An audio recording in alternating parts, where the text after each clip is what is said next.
नमस्कार मित्रांनो, कसे आहात? मस्त ना? मजेत? कसं टोचतं का नाही? कसं मस्त मजेत. आता भावड्या, तुला काय माहिती, आमच्या बोच्याला पुढे आले भाड्याची वाट बघू बघू. बराबर.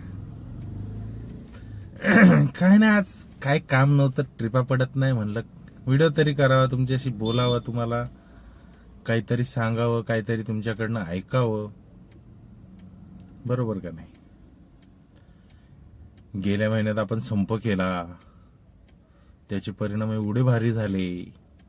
त्याचा नक्की फायदा झाला कुणाला? नाही कळालं ना? आपल्याला फायदा होणारच नाही. फायदा झाला प्रो दहंडी. माहिती आहे तुम्हाला? ठाण्यात प्रो दहंडी आहे. प्रो दरवर्षी एकच दिवस असायची, ह्या वर्षी 3 दिवस आहे.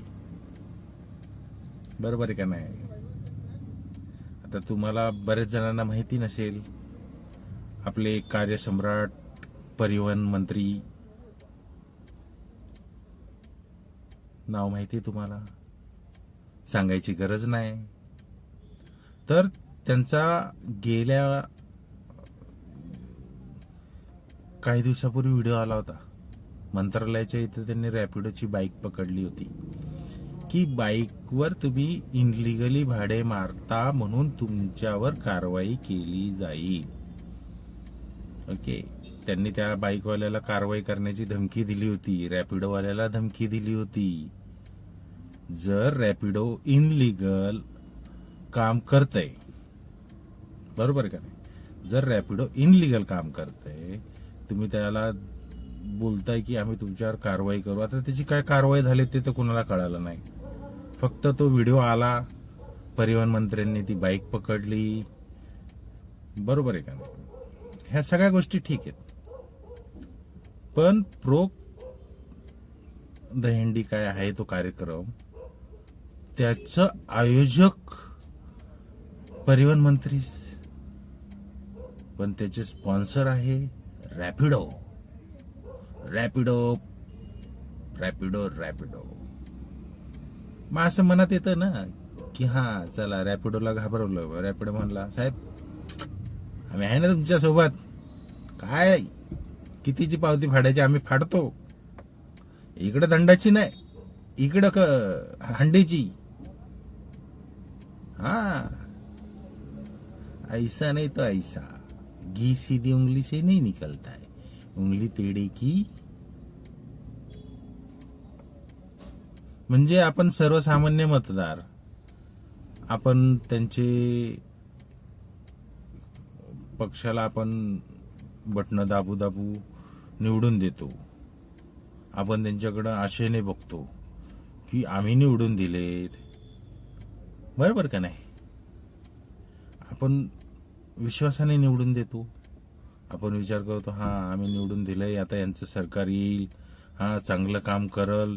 सर्वसामान्य आपल्यासारख्या टॅक्सीवाल्यांना, कॅबवाल्यांना, हक्काचे, कष्टाचे, आम्ही तर काय चोऱ्या करायला जात नाही, आपण कुणाला लुबाडत नाही.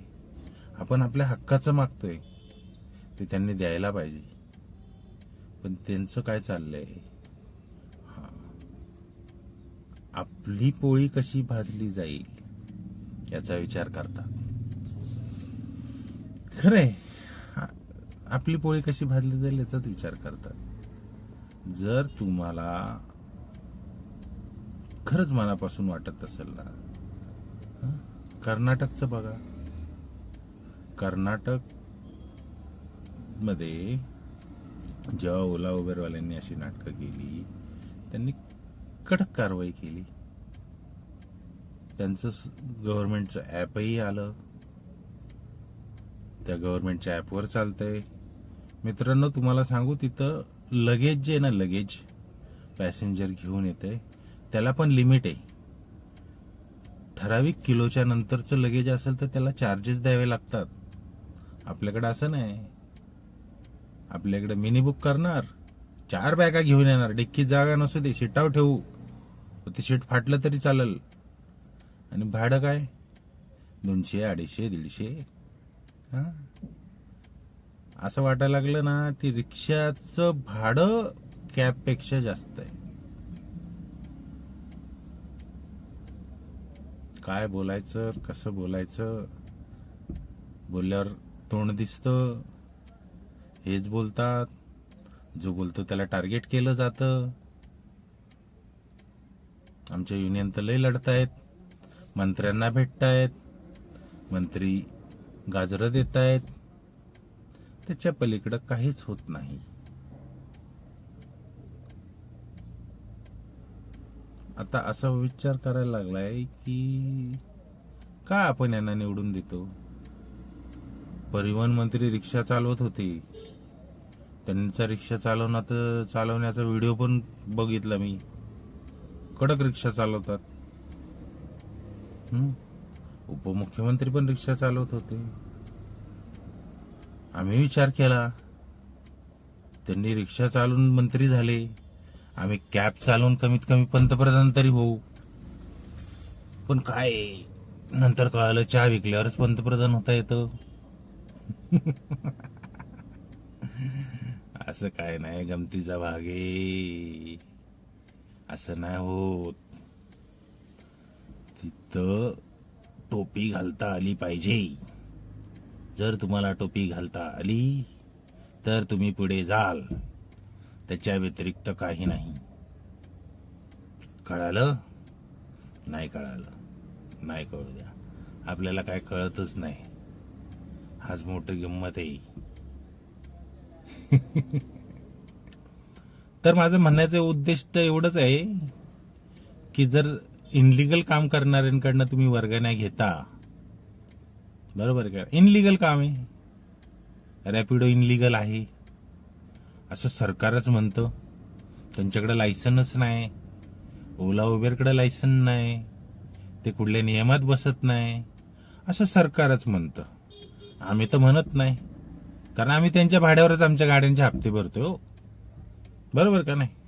आम्हाला गरज आहे, कारण दुसरा पर्यायच तुम्ही ठेवला नाही.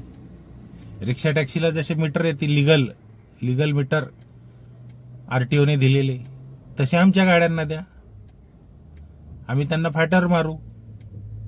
कारण जर आता ओला उबेरची ट्रिप आम्ही घेतली, आम्ही कस्टमरला फोन केला की आम्ही मीटर प्रमाणे जाणार, तर ओलाचा तो तिथला बसलेला जो एजंट आहे, तो फोन करून म्हणतो ट्रिप तुला ओलाने दिली का सरकारने दिली. आता यांनी गिराईक पण यांच्या फॅक्टरीत जाऊन बनवलेत, ट्रिपा पण यांच्यात बनवल्यात, आणि रेट पण हेच ठरवणार. छाती ठोकपणे म्हणतात आम्ही जो रेट देऊ त्या रेटने न्यायचं. हे कसं शक्य आहे? म्हणजे ह्या कंपन्यांना भीती नाहीये, कारण यांना माहिती किती चाव केलं काय झालं. आम्ही लय मोठी पावती फाडतो, बराबर सगळे शांत होतात. कळालं का? मग आपण काम करूया, आपण पण वर्गणी काढूया सगळे ड्रायव्हर भाऊ मिळून. कमीत कमी 5 लाख गाड्या असतील, पुणे मुंबई नागपूर मिळून 5 लाख, मिनिमम 5 लाख, त्याच्यापेक्षा जास्त असतील. 100 रुपयाची पावती फाडू, 5 कोटीची पावती होईल. हिशोब करा, 100 रुपये द्यायचे. आम्ही पण प्रो दहंडीला सगळ्यात मोठी 5 कोटीची पावती देतो, आमचे पण रेट वाढवा. हा, सगळ्यात मोठी पावती 5 कोटीची. आता रॅपिडोने कितीची फाडली तिथं आम्हाला काही जाहीर सांगणार नाहीत ते, बरोबर आहे का नाही? असो मित्रांनो, विचार करा, डोळे उघडा, बघा काय चाललंय. जागे व्हा आणि कुणावर विश्वास ठेवायचा, कुणावर नाही ठेवायचा, याचा शांत डोक्याने विचार करा.